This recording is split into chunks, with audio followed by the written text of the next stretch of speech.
Утро доброе! Приветик! Долго спать вам не дадим. Вас встречает семья Лещик, Настя, Света и Максим.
Солнце небо согревая теплыней, и слонечник расцветая над землей. Промни солнца на пелестках желтых слуг. Мне так вольно и счастливо только тут.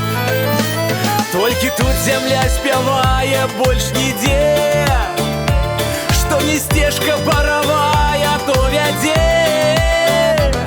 До батьковского порога до крыниц, до святых и стародавних камянец.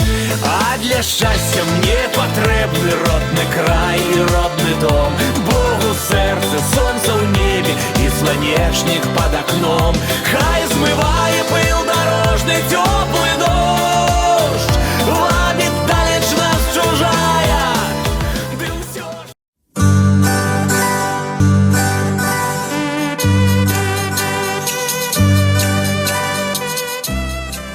Вот закончен наш маршрут. Снова дома, снова тут.